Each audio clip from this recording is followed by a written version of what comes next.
What's the TVs doing in the pastor's office?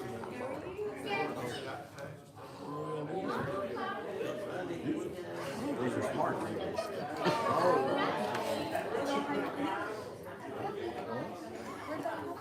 Walmart.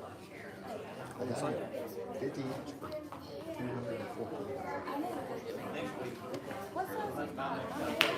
Yours is Jacob, ain't your TV at 50 inch? 55. Just sent it to my boss. Nice. $214. Put them on sale on September 1st. Oh, wow. We might have to go look at That's a good thing too. Y'all got back on vacation, so y'all better not go. Well, y'all gonna go grocery shopping now, don't y'all? Oh, you took off today. I said, I'm going to need one more day. He messed up last time before this, not last year, but it took 2019. I worked because I just started that year. And so we got back from Disney Sunday. Oh my gosh, I'll never do it. That's how I felt. I'm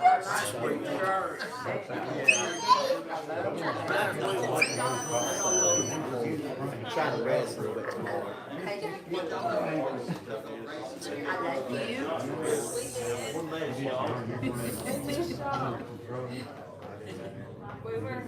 That's my boy. I guess so. Like I told him, they ain't gonna place my home. Come here. That is true. But when you go somewhere, you might stay with him.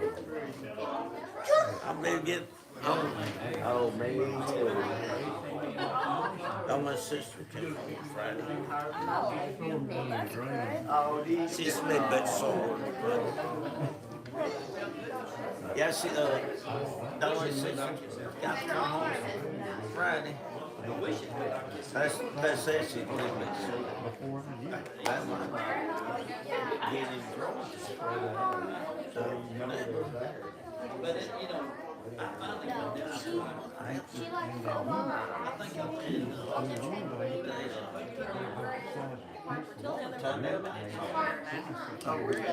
flooded it. It's all in sea.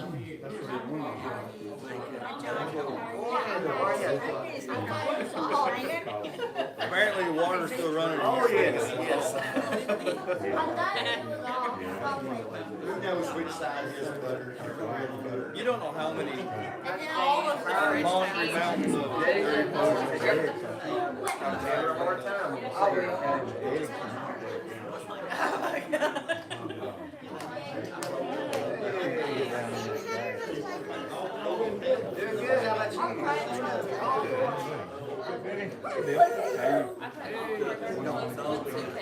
Hey, say there, fella.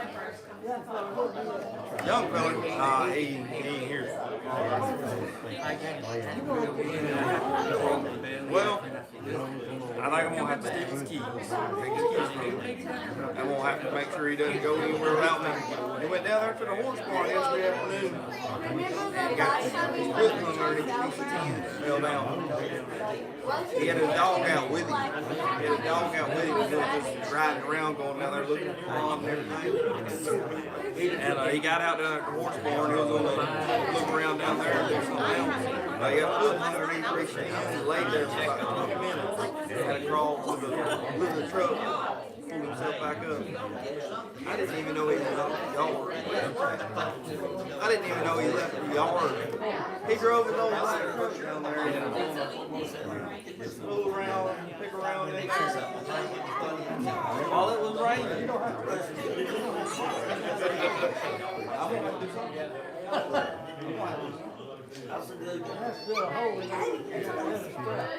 Yeah! Boom! Boom!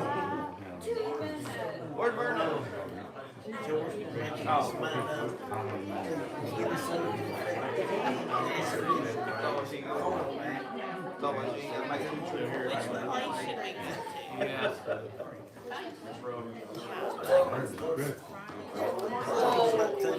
her move so Caleb can get in. Yeah, pretty good. Yes, sir.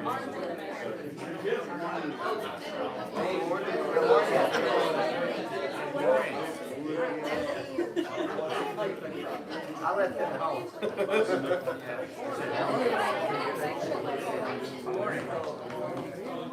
Thank you, thank you. But the castle's here.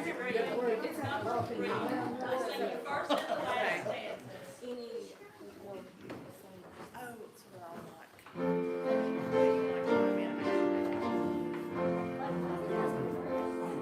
Worthy of worship, worthy of praise, worthy of honor and glory, worthy of all the songs we can sing, worthy of all of the offerings we bring. You are worthy.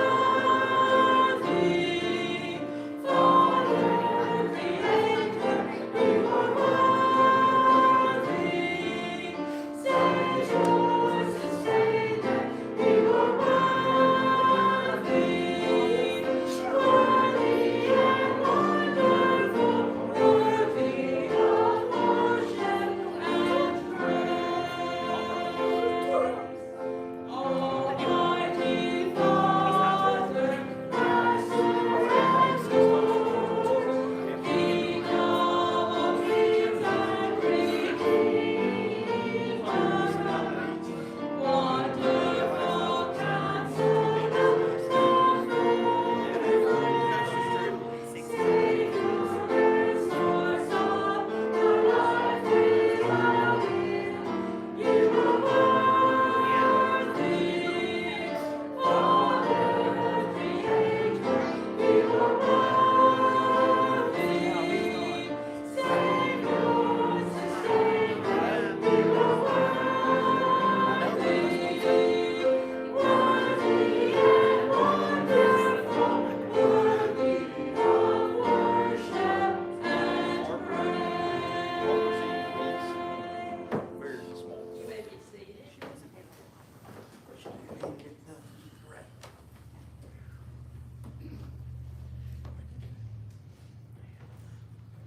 Good morning. Today I'll be reading in Micah, chapter 6, verses 6 through 8, and just as the song said, he's worthy. Micah here is telling us that, what could we do to ever repay him? Yeah, he requires some things of us, but could we ever sacrifice enough? Could we ever do enough? No. And so of course, Micah reminds us that, hey, follow him, that's what he wants. So this is Micah chapter 6, verses 6 through 8. Wherewith shall I come before the Lord, and bow myself before the high God? Shall I come before him with burnt offerings, with calves of a year old? Will the Lord be pleased with thousands of rams, or with 10,000s of rivers of oil? Shall I give my firstborn for my transgression, the fruit of my body for the sin of my soul? He has showed thee, O man, what is good, and what doth the Lord require of thee, but to do justly, and to love mercy, and to walk humbly with thy God. Tim, you lead. Father, God, we just come to you, thank you for this day. We've been blessed in life. We just thank you, Lord, for this opportunity to give us some out to worship you.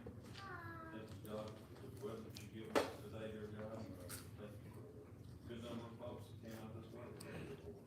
Thank you for Philip, his devotion this morning. We just have a special blessing upon him. We just pray, Father, as we get into the Sunday school hour, you just be with the teachers, Father. Just be with Brother Jacob as he brings the message. We just ask that everything that's said or done here, Father, be done in a way that bring honor and glory to you. Just go with us, lead God, protect us for Christ, like we pray. How are y'all? Hey, how are you? How are you?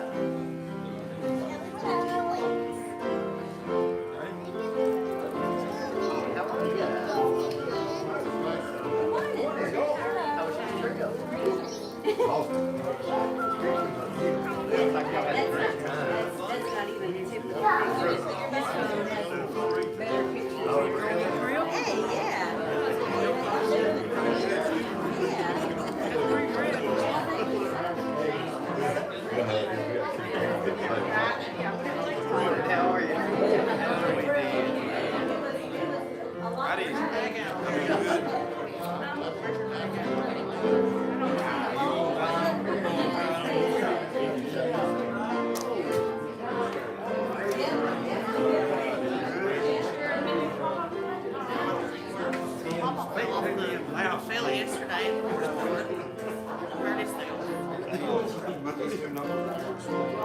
Black and blue, where he laid it on top of his His head. kitchen pears, the old guy told his house, and pears up there, in his kitchen. His kitchen pears. He bruises. When you go upstairs,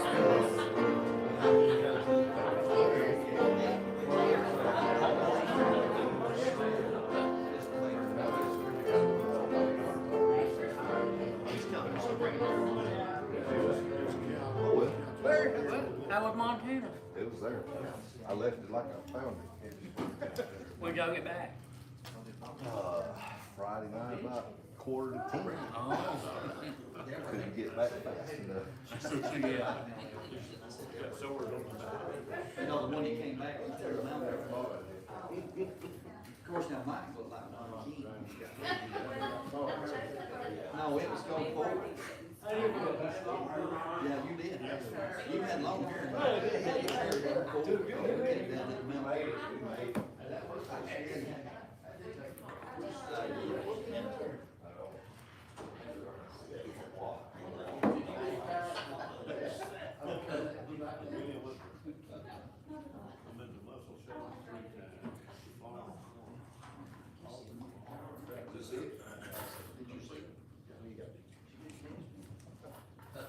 I wasn't here last week. Y'all saved me.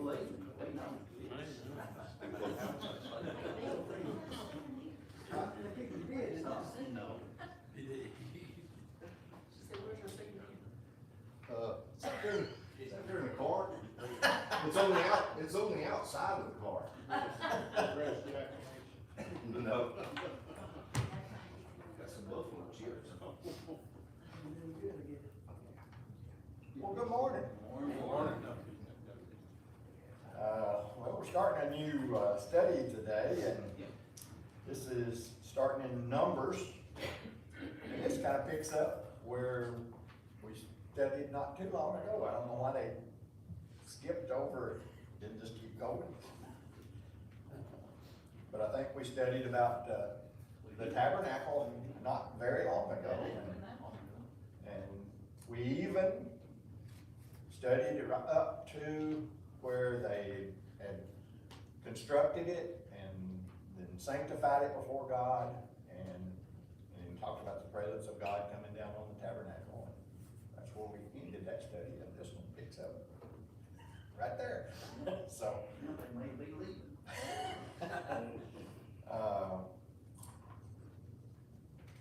but the lesson's entitled The Journey. And of course,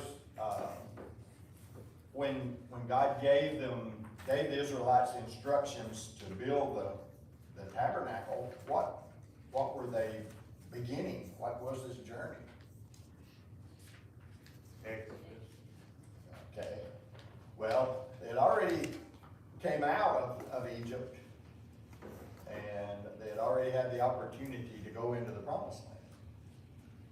And they refused to do it.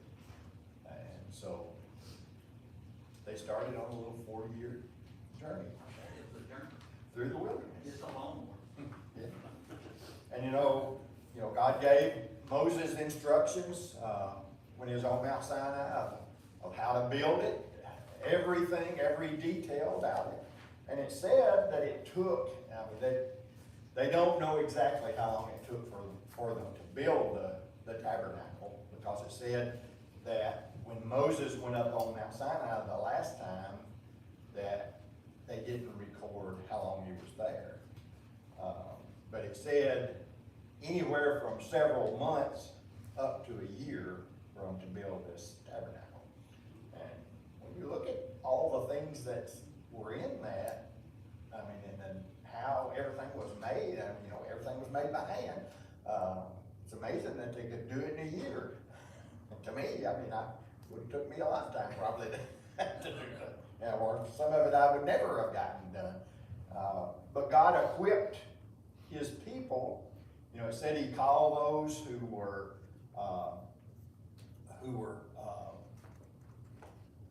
knew how to do gold and building and wood and all kinds of things. Gave them the knowledge to do the things that they needed to do.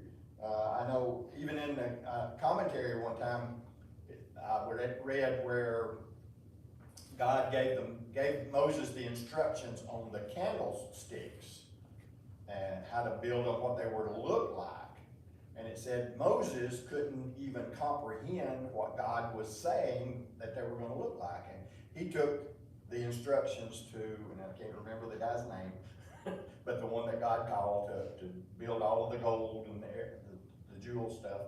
And it said that as soon as he saw the instructions, he knew exactly what to do. And God does that. I mean, he can make us, enable us to do anything. And that's what he did to build this tabernacle. And, you know, ever since they left out of Egypt, the day that they left, God's presence was with them. And it said as they traveled day by day, he was there with them. They could visibly see him.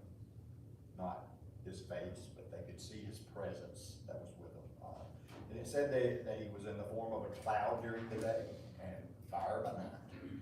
And, you know, it says that as they started out on this journey, in the beginning of the book of Numbers, it says the book of Numbers is a fitting name for this book, because what was the first thing that God told them to do when they left Mount Sinai? When they were beginning to get ready to take this journey. Okay, he told them to take a census of all of the men in Israel at that time. Anyone above 20, right? And it says that, you know, he talked about when they went into Egypt, how many of them was there that went in? 71 or 72. Just close. But when they came out, what was it? Or when they did the census? I think it was. And it says that, of course, God had blessed them in Egypt. And because God was blessing them, that they were increasing in number, was the main reason that they were in trouble in Egypt, because the Egyptians feared them. So they enslaved them, and of course they were there 400 years, and you know, over 400 years you can make some increases. But it talks about God was preparing his people, and he gave them the opportunity to enter into the promised land, and they refused to go in because they were afraid. And because of that, God brought judgment on the nation of Israel. And he told them that for the next 40 years that they would wander in the wilderness there before he gave them another opportunity to go in. But he promised them that he would be with them always. And it says that he gave them the instructions to build this tabernacle. And when they built it and they had it sanctified with the priests, it said that God's presence came down and filled that tabernacle. And it said that God's presence stayed on that tabernacle. The only time that his presence moved, it said that it raised up off of the tabernacle. And when it did that, it said that he knew it was time for him to move. How long did it take them to set up and tear down this tabernacle? It had been less than. That's because they don't know. They come one day and next day leave, so. Yeah. They did pretty quick. It said that it was believed that it took a few hours for them to tear it down and pack it up. They were a lot of. And it said that Moses, well, yeah, and that the Levites were the ones that were responsible for the tabernacle. And it says that Moses gave them 2 carts that they used to haul the materials from the tabernacle. And it said that all of them wouldn't fit in those two wagons. So some of them, it said, were carried on people's backs, some of the stuff. You know, it said that they used the cart for all of the lumber and things like that, the heavy stuff. But some of the lighter stuff, they just carried on their back. But there's, of course, the Levites are the ones that were in charge of the temple and the priests. But it said the Levites were divided up into 3 groups as well. And each one of those groups had specific responsibilities related to setting up and tearing down the temple as they were moving. And it said that when you do something a lot, you get pretty good at it. You know, just think about these pit crews on a NASCAR race. Look at these traveling fires. Yeah, they know exactly what they need to do. They do it week in and week out, so they become good at what they do.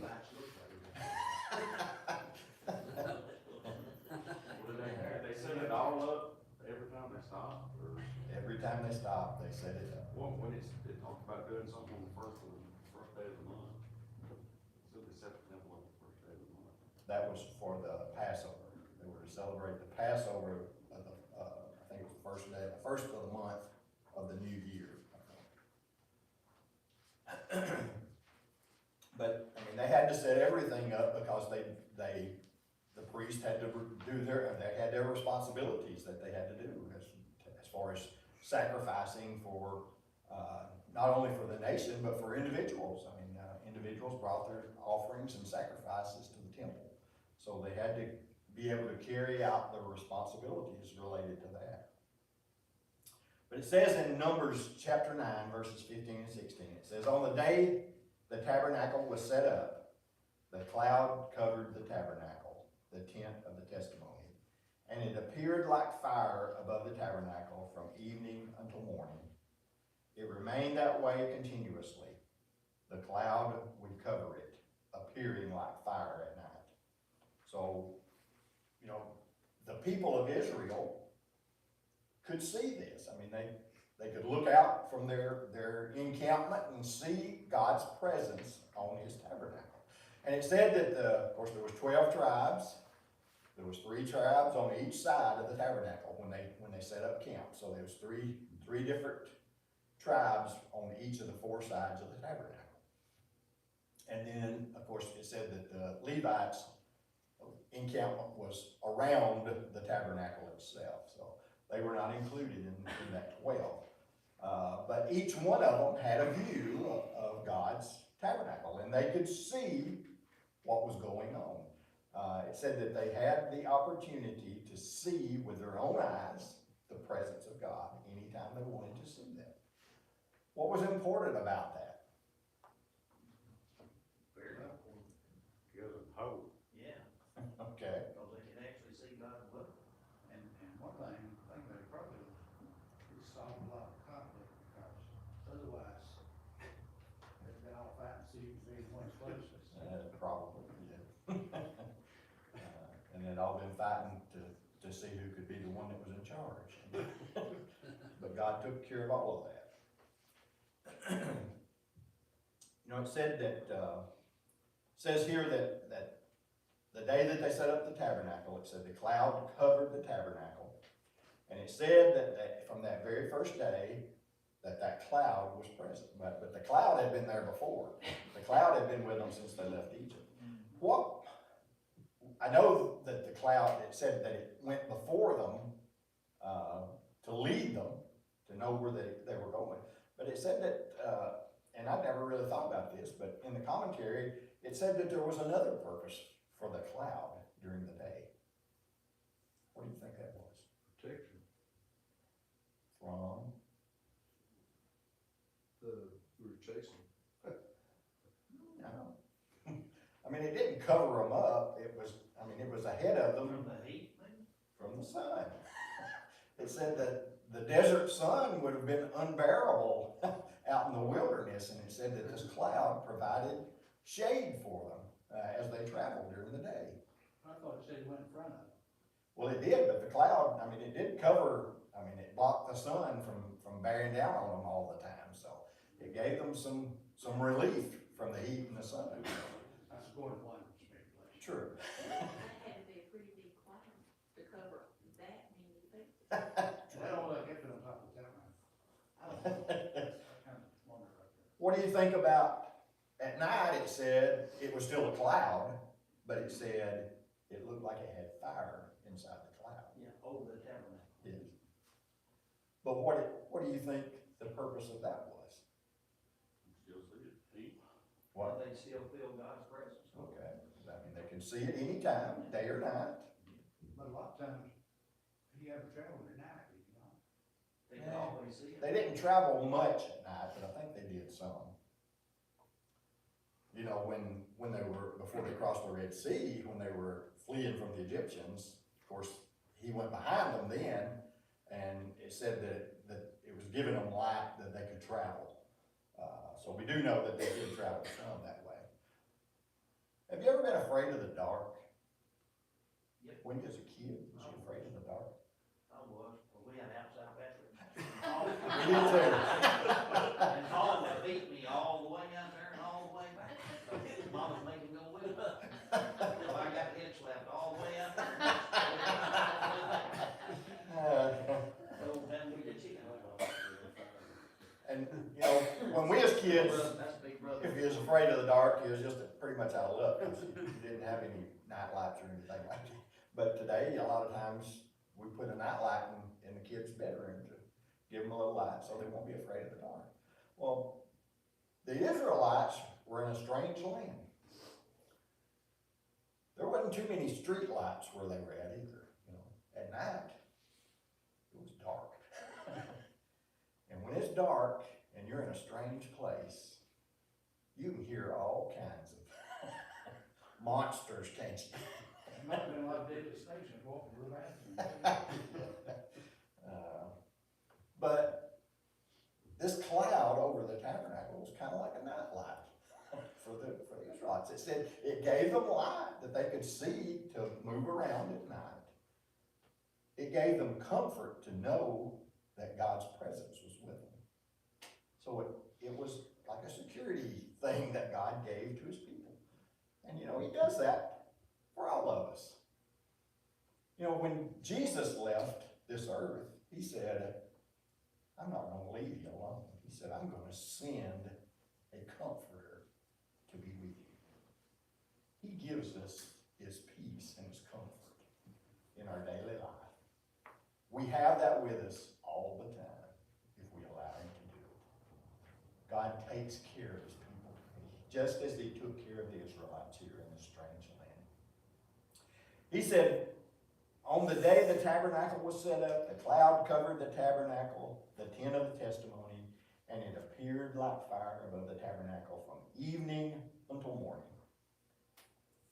They didn't have to worry about the batteries going dead in the middle of the night, the light going out. God was with them.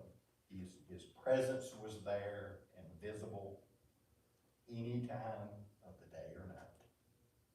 They didn't have to worry about that. It said it remained that way continuously. What does that mean? Means it wasn't like a lightning in the night. Anytime they looked, they saw God. You know, I was kind of interested about after they finally did go into the wilderness, or into the promised land. You know, I was just trying to think, and I didn't remember ever reading too much about the tabernacle and God's presence after they went into the promised land. Can you remember? I know when Moses built the temple in Jerusalem, it said that God's presence came down just like it did here and filled the temple. But from the time, you know, it says that during this 40 years that they were wandering in the wilderness, this cloud was with them every day. But once they crossed the Jordan River into the promised land, it doesn't say much about it anymore.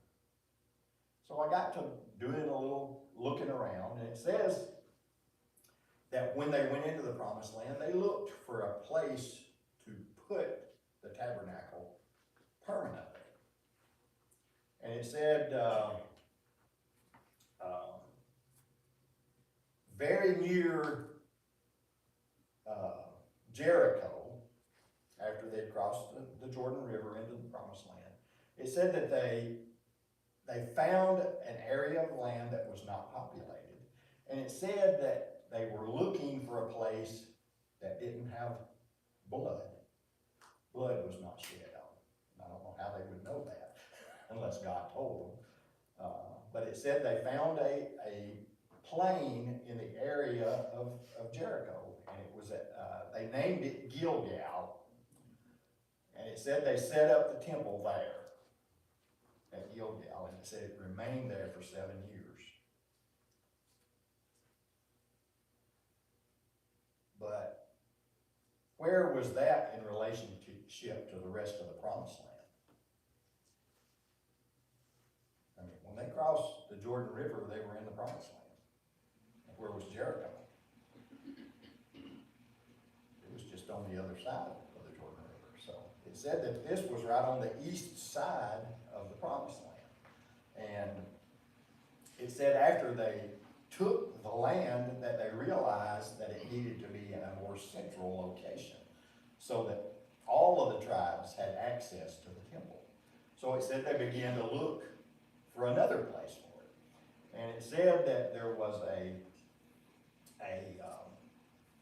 high place, a hill, whatever you want to call it, that was pretty much central, in the central part of the Promised Land. And you've heard of this location where it was put after that, after Gilgal. It was moved to a place called Shiloh. And it was set up there, and that's where it stayed. And it said that Shiloh was just the name of the spot where the temple was set up. There was no town there. But it said the Levites set up their encampment around the temple there. And it said that it began to grow up into a town and in a city, and said it was a pretty big place after a while. It doesn't say how long. And it said that Shiloh, of course, was their place of worship. That all of the people, all of the Israelites came there for their festivals, to bring their sacrifices. And it said that it had the opportunity to be a magnificent place for God's people to worship. But it said that it was one of the most wicked places that ever existed in the Promised Land. And it said because of that, God's judgment came on. It talked about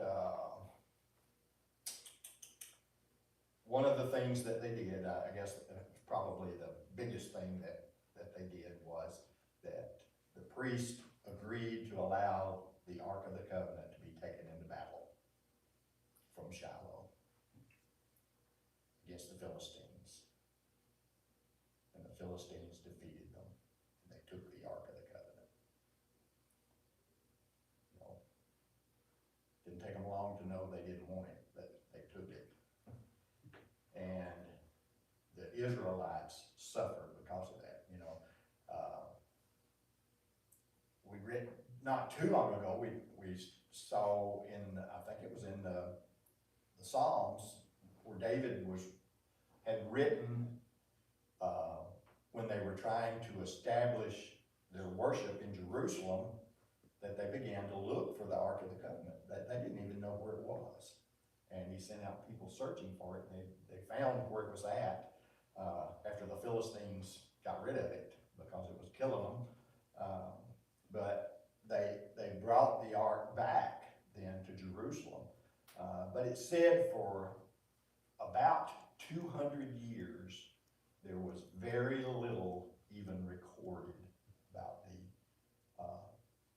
the tabernacle. From the time that God told them to build it until the 40 years was up, there's all kinds of things written about the tabernacle. But when they crossed over into the Promised Land, it said it just kind of stopped.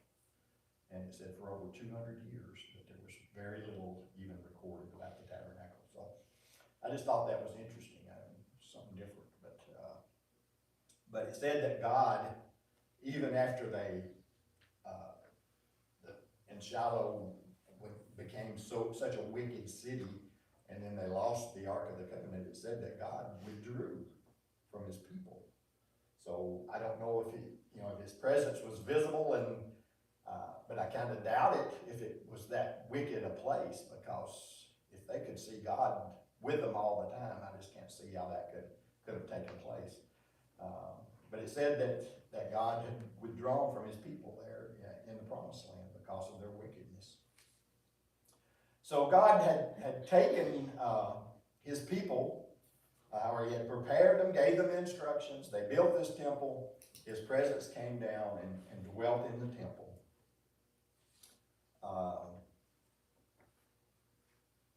And he was with them 24 hours a day, 7 days a week. Anytime that they looked out, God's presence was with them. In verse 17 it says, whenever the cloud was lifted up above the tent, the Israelites would set out at the place where the cloud stopped. There the Israelites camped.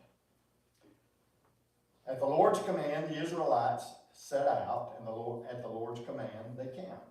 As long as the cloud stayed over the tabernacle, they camped. Even when the cloud stayed over the tabernacle many days, the Israelites carried out the Lord's requirements and did not set out. Sometimes the cloud remained over the tabernacle for only a few days. They would camp at the Lord's command and set out at the Lord's command. Sometimes the Lord remained only from evening until morning. When the cloud lifted in the morning, they set out. Or if it remained a day and a night, they moved out when the cloud lifted. So there was a lot written there to say that, when the cloud lifted, they left. When it stopped, they camped. That was pretty much what he said. The Levites probably didn't mind staying sick of them. You're probably right.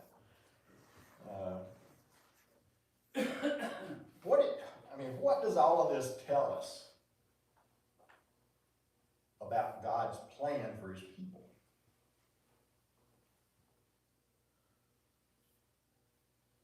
Well, he wants to dwell with you, but he wants you to serve him also. Okay. Follow his directions.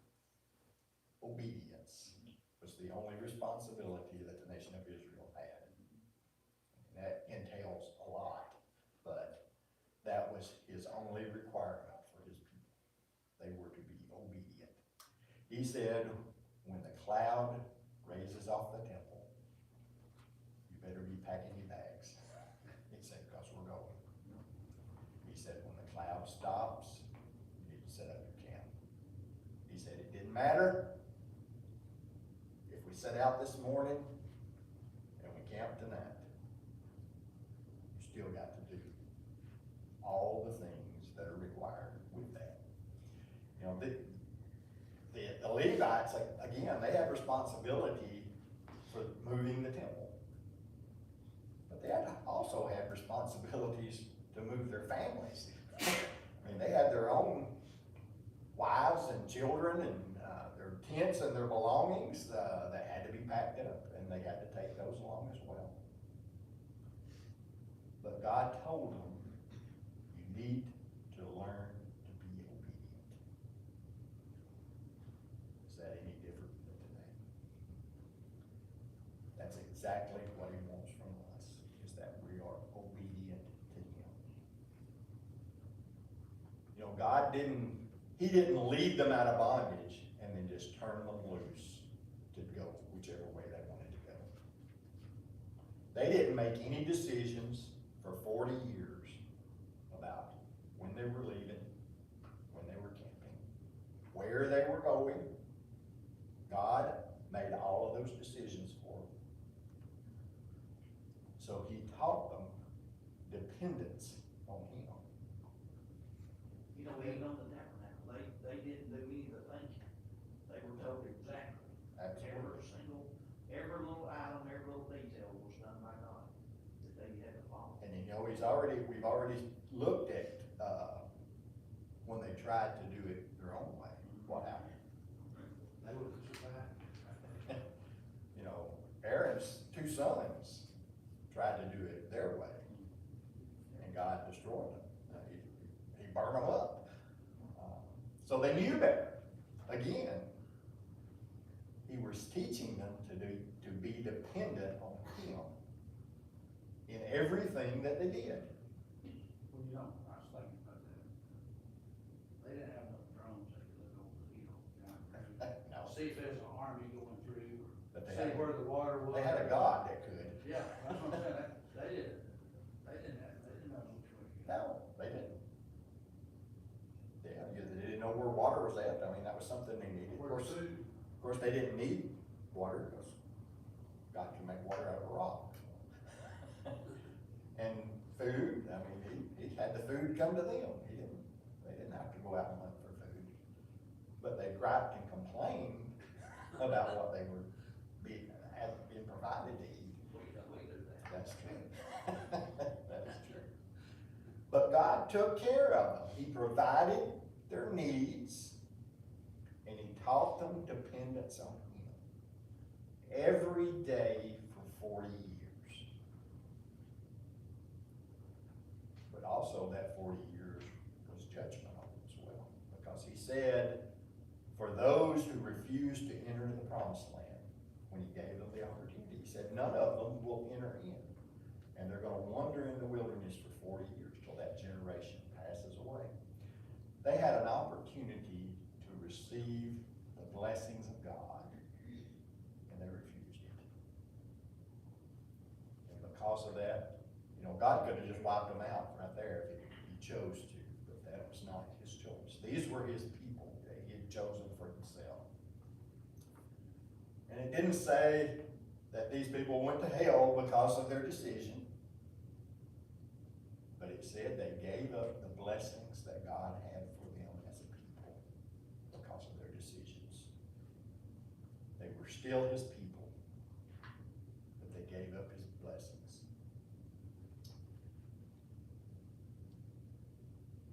And you know, Moses wrote this here, and he gave us an example of what was going on with them. He said, you know, they may go travel for a few days, set up camp, stay for a week. They may stay for a month. I don't remember them staying, you know, very long in any one place, but whatever the time was, it was God's decision when they were to move. And they had to learn that obedience. You know, he expects us to be obedient as well. You know, what do you think would have happened with the nation of Israel if when he had brought them out of Egypt, he had just turned them loose to do what they wanted to do? Total chaos. Some of them would have run back into Egypt, probably. Absolutely. Some of them, you know they would, because they accused Moses of bringing them into the wilderness to kill them. But they would never have taken the promised land. They would never have gained the promise that God had offered to them. And he knew that. I mean, just look what happened to them after they went into the promised land. God defeated their enemies, and he allowed them to go in and take possession of this land that he had promised to their ancestors. And then when he turned them over to their own decisions, they turned against God. And it says that we became an evil nation. In verse 22 it says, whether it was 2 days, a month, or longer, the Israelites camped and did not set out as long as the cloud stayed over the tabernacle. But when it lifted, they set out. They camped as the Lord commanded, and they set out at the Lord's command. They carried out the Lord's requirements according to his command through Moses. So it says that the people were obedient. So he taught them dependence. He taught them obedience. And then he taught them to tell time. How do we tell time with God's time?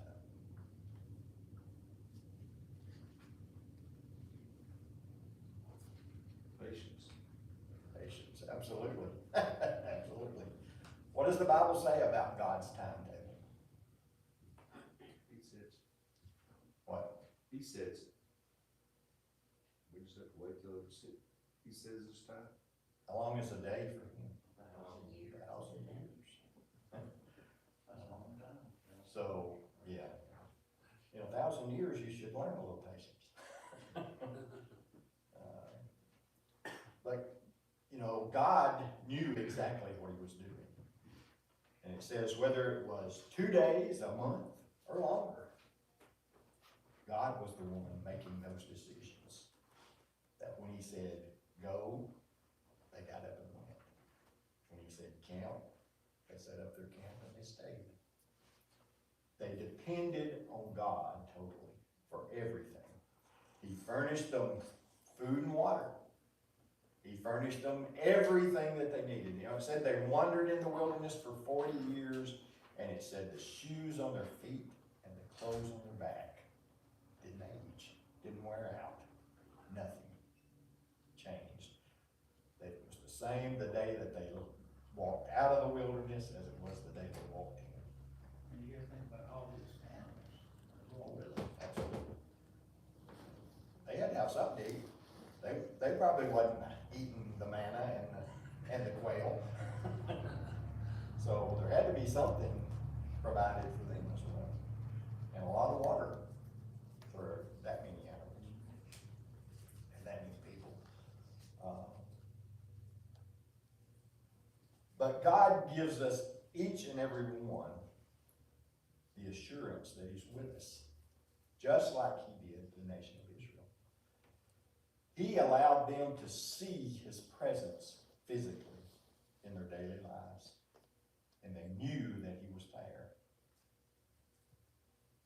But Jesus told us that he's sending a comforter who will indwell our lives, and he will give us the assurance that he's always with us.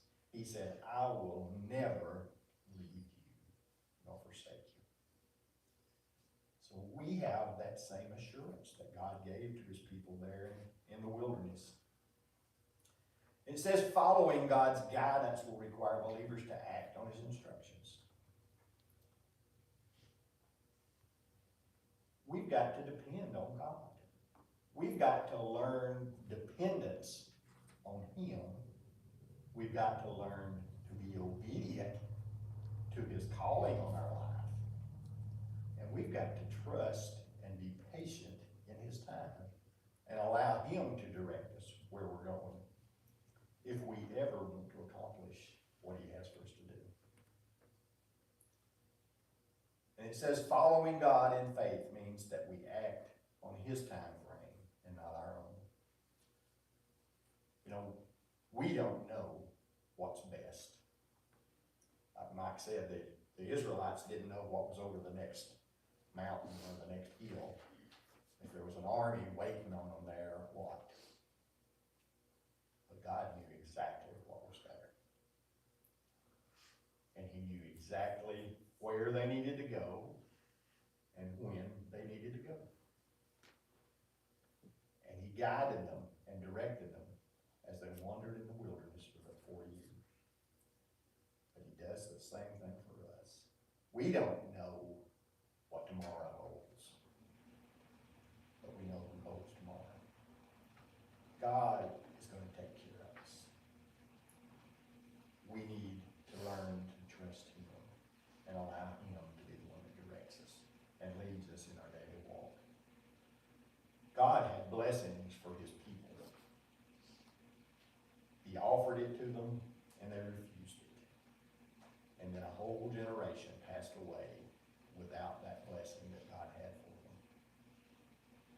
But he does the same thing for us. He gives us, his word is full of blessings that are available to each and every one of us. But we've got to be willing to accept them. We've got to be willing to look to him and allow him to guide us in everything that we do. Any questions or comments?